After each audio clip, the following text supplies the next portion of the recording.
Selamat pagi Bapak dan Ibu. Di sini saya akan menjelaskan tentang materi radikalisme dan terorisme. Berikut simak videonya. Radikalisasi adalah suatu proses di mana orang meningkat motivasinya untuk menggunakan cara kekerasan melawan anggota di luar kelompoknya atau menarget simbol untuk mencapai perubahan sikap atau tujuan politik. Sedangkan terorisme adalah penggunaan kekerasan untuk menimbulkan ketakutan dalam usaha mencapai tujuan. Berdasarkan pengertian tersebut, dapat disimpulkan bahwa terorisme merupakan salah satu bentuk atau aksi dari radikalisme. Proses radikalisasi dapat dikelompokkan ke dalam 3 fase, yaitu fase sensitif, fase anggota grup, dan fase aksi. Fase sensitif yaitu seorang sangat rentan terhadap pengaruh kelompok radikal. Fase ini disebabkan oleh faktor internal dan eksternal. Faktor internal berupa kehilangan status, hinaan yang kuat, dan personal ketidakpastian. Sedangkan faktor eksternal yaitu seperti ketidakadilan, perang Timur Tengah, dan westernisasi.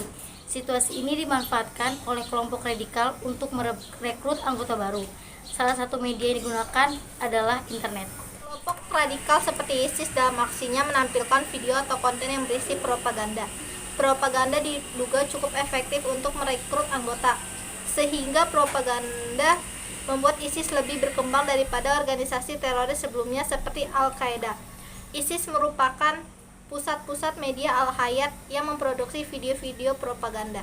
Al-Hayat konon diisi oleh tenaga ahli di bidang sinematografi, sehingga video yang diproduksi berkualitas tinggi. Propaganda tersebut menyentuh sisi psikologis dengan membuat skenario khusus yang mampu mengaduk emosi penonton. Dalam perspektif neuroscience atau biasa disebut dengan ilmu yang mempelajari otak, emosi disimpan dalam bentuk memori emosional di bagian otak amigdala.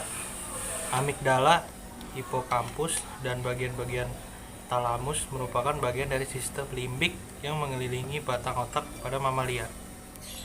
Sistem limbik memiliki beraneka ragam fungsi, termasuk emosi, motivasi, perilaku, dan memori.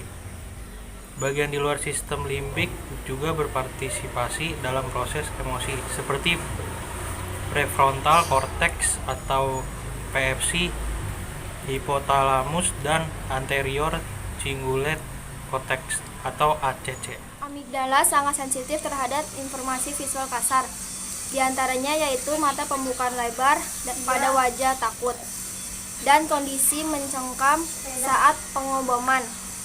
Informasi tersebut akan mengaktifasi amigdala dengan cepat dan bertahan lama ketika informasi yang masuk sesuai menurut amigdala. Kesesuaian dan ketertarikan informasi akan digunakan oleh otak sebagai dasar klasifikasi informasi sensosir yang masuk. Kemampuan ini dimiliki oleh otak untuk mengendalikan proses sensor dan memutuskan informasi yang akan dipilih.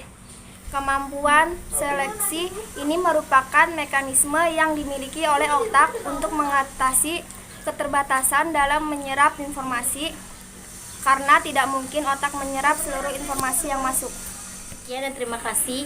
Berikut video dari kami. Mohon maaf bila ada kesalahan kata.